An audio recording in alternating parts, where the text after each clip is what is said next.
You used to be perfect." The words were soft, but they cut deeper than a shout. Arabella froze. She was standing in front of a tall mirror in their luxury bedroom in Ikoyi, Lagos. Her newborn baby was asleep in the crib behind her, wrapped in soft white cloth. The room smelled clean, quiet, safe, but nothing felt safe anymore. Slowly, Arabella turned to face her husband. Dominic Whitmore, billionaire, powerful, respected. And right now, looking at her like she was something broken.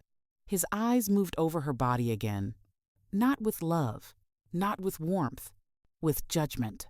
"With all the money I spent," he continued calmly, adjusting the cuff of his expensive shirt, "I expected you to maintain yourself." Arabella's throat went dry.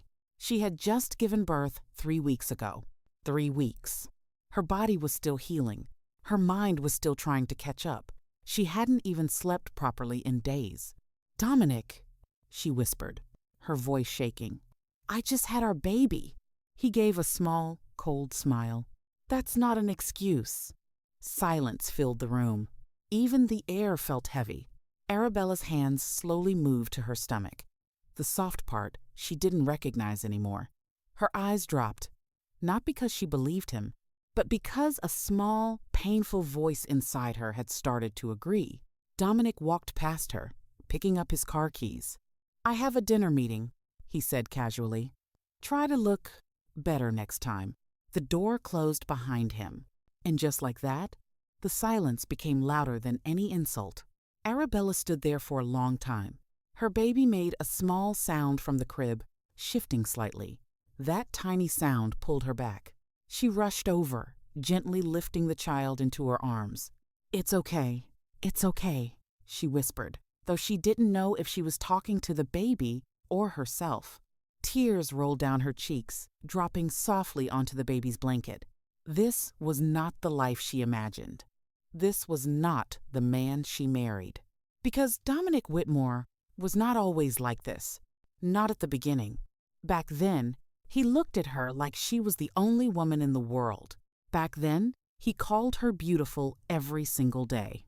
Back then, he would never have said something like this. So what changed? Was it the baby? Or was it something much worse? Arabella held her child tighter, her heart beating faster as a strange memory flashed through her mind. A message she saw on Dominic's phone, a name she didn't recognize, and one sentence she had tried so hard to forget. "She doesn't have to stay like this. You know what to do." Arabella's breath caught. Her eyes widened, because suddenly, this was no longer just about body shaming. Something else was going on, something darker, and she was right in the middle of it. Arabella did not sleep that night. Every time she closed her eyes, she heard his voice again. "That's not an excuse." She sat on the edge of the bed, her baby resting softly against her chest. The room was quiet, but her mind was loud. That message, it would not leave her. "She doesn't have to stay like this. You know what to do." What did that even mean? At first, she told herself it was nothing, maybe business, maybe something harmless. But now, after the way Dominic looked at her, after the way he spoke to her, it didn't feel harmless anymore. It felt planned, carefully planned. Arabella gently placed the baby back into the crib and stood up slowly. Her body still hurt, but something inside her was stronger than the pain. She needed answers. Now, Dominic had left his study door slightly open earlier. He almost never did that. He was always careful, always private. But tonight, maybe he was too confident. Maybe he thought she would never question him. Arabella walked quietly down the hallway, her bare feet making no sound against the smooth floor. Her heart was beating so fast, she was scared it would give her away. The study was dark. Only a faint light from the city slipped through the curtains. She stepped inside. Everything was neat. Too neat. Dominic liked control, and this room showed it. His laptop sat on the desk, closed, still, waiting. Arabella hesitated. Her hands trembled slightly. If I open this, there's no going back, she whispered to herself. But hadn't he already crossed that line? Slowly, she opened it. The screen lit up. Password. Of course. She swallowed, then typed the one thing she knew he could never forget. Her birthday. Wrong. Her chest tightened. She tried again. His birthday. Wrong. Her fingers started to shake more. Then suddenly, a thought came. The baby. She typed the baby's date of birth. The screen unlocked. Arabella froze. Why would he use that? Her stomach twisted. Something was not right. She moved quickly, opening his messages. Her eyes scanned fast. Until, there it was. The same unknown number. Her breath stopped as she clicked it open. More messages. Many more. Her eyes moved across the screen, her heart pounding louder with every word. The procedure can be arranged quietly. Most women bounce back, but if she doesn't, we can fix it permanently. Arabella stepped back like she had been pushed. Procedure? Fix? Her hands covered her mouth. No, she whispered. This was not just about looks. This was something else. Something dangerous. Her eyes dropped to the last message. Unread. Sent just 1 hour ago. When are you bringing her in? Arabella's body went cold. Because in that moment, she realized something terrifying. Dominic wasn't just ashamed of her body. He was planning to change it. By force. If he had to. Arabella's hands would not stop shaking. She stared at the screen, her heart beating so loud it felt like the whole house could hear it. When are you bringing her in? The words burned into her eyes. Bringing her in? Like she had no choice. Like she was not a person, but something to be fixed. A tear slipped down her cheek. No, Dominic wouldn't, she whispered. But even as she said it, she remembered his face.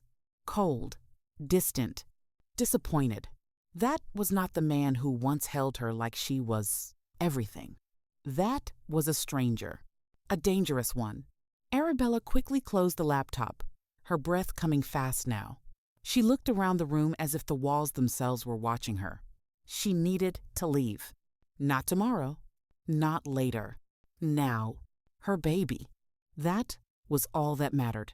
She rushed back to the bedroom, her steps quick but careful. The baby was still asleep, peaceful, unaware. Arabella picked her up gently, holding her close. I won't let anything happen to you, she whispered firmly. Her mind raced. Where would she go? She couldn't go to her parents. Dominic had too much influence, too many eyes. Friends? No, no one she could trust completely. Then, suddenly, a name came to her mind. Eleanor, her older sister, the one Dominic never liked, the one who once warned her, be careful with men who control everything. One day, they'll try to control you too. Arabella's chest tightened. Eleanor lived in Yaba, far enough, quiet enough. Safe? Maybe. She quickly grabbed a small bag, throwing in a few clothes, baby things, and her phone. Her fingers moved fast, but her ears stayed alert. Every sound felt louder now. Every second felt dangerous. Then, a sound. A car door. Outside. Arabella froze. Her heart dropped. No.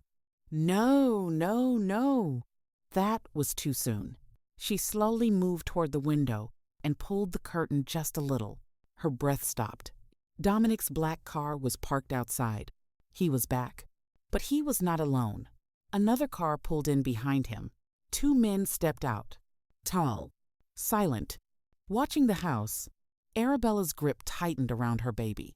Because deep down, she knew they were not here for a visit.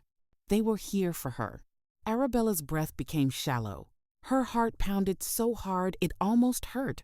They're here, she whispered. The baby stirred softly in her arms, making a tiny sound. Arabella quickly held her closer, gently rocking her. Shh, please, she begged, under her breath. Outside, she could hear car doors shutting. Footsteps. Slow, heavy, coming closer. Arabella's eyes moved fast around the room. Think. The front door was too risky. They would enter from there. She needed another way. Her gaze snapped to the back hallway. The service exit. The one rarely used. Dominic never thought about it, but she did. Carefully, she wrapped the baby tighter and picked up her small bag. Her legs felt weak, but she forced herself to move. Step by step. Quiet. Slow. The house felt different now. Not like a home, like a trap. Then, a sharp sound. The front door opening. Arabella froze. Dominic's voice echoed faintly through the house. Arabella? Her chest tightened. He sounded calm. Too calm. I know you're awake, he called again. Her feet started moving faster now. She reached the back hallway, her hands trembling as she held the door handle. Please, please. She turned it slowly. It creaked, just a little. But in the silence of the house, it sounded loud. Too loud. Footsteps paused in the distance. Arabella's heart dropped. He heard that. Arabella. Dominic's voice changed. No longer calm. Now, sharp. She pulled the door open and stepped outside into the night air, holding her baby close. She didn't look back. She just ran, barefoot, fast as she could. Her breath came in quick bursts as she moved through the quiet street behind the house. Her body hurt. Her chest burned. But she didn't stop. She couldn't. Then, a voice behind her. Stop. One of the men. Close. Too close. Arabella's eyes filled with panic as she turned a corner, her grip tightening around her baby. Just a little further. Just a little. Suddenly, a car screeched to a stop right in front of her. Bright headlights blinded her. She stumbled back, her heart jumping into her throat. The door of the car opened quickly. A figure stepped out, tall, familiar. Arabella's eyes widened in shock, because standing right in front of her was Eleanor, and her face was not relieved. It was serious, urgent. Get in, now, Eleanor said sharply. Arabella didn't move. Something felt off, very off. Then Eleanor leaned closer, her voice dropping low. He's not just trying to change your body, she said. Her eyes locked with Arabella's. They've done this before. Arabella's world tilted. They've done this before? She whispered, her voice barely there. Eleanor grabbed her wrist gently but firmly. We don't have time, she said. Get in the car, now. Behind them, footsteps were getting closer. Voices. One of the men shouted, She's there! That was enough. Arabella rushed into the car, clutching her baby tightly as Eleanor slammed the door and sped off. The tires screeched as the car shot forward, leaving the quiet street behind. Arabella's chest rose and fell quickly. She looked back through the rear window. The men had reached the corner, watching, but not chasing. That made her stomach twist even more. Why aren't they following? She asked, her voice shaking. Eleanor didn't answer immediately. Her eyes stayed fixed on the road. Because they don't need to, she finally said. Arabella turned to her, confused. What do you mean? Eleanor took a deep breath. Dominic is not the only one involved, she said quietly.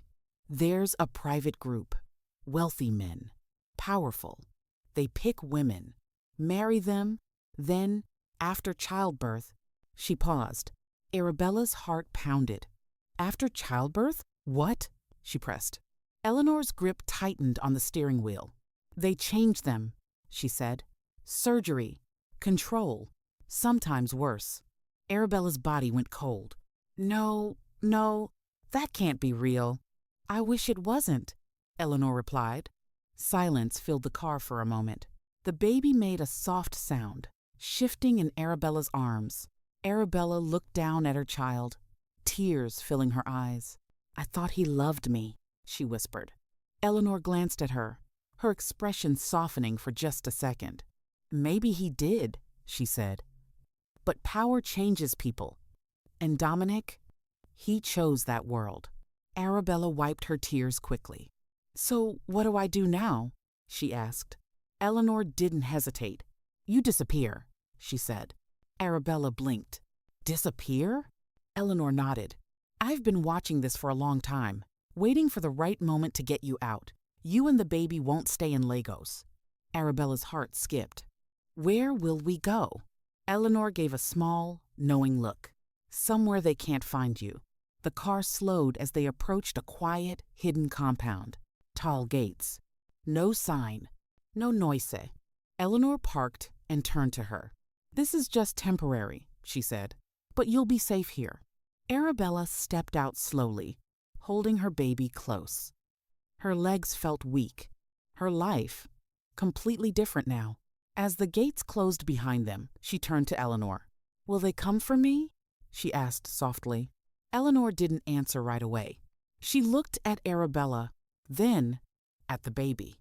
Then she said the one thing that made Arabella's heart drop all over again. "They don't stop." Arabella's grip tightened around her child. Her fear was still there, but something else had grown inside her now. Strength. Because this time, she was not just fighting for herself. She was fighting for her child. And somewhere, deep in Lagos, Dominic Whitmore was not done with her yet.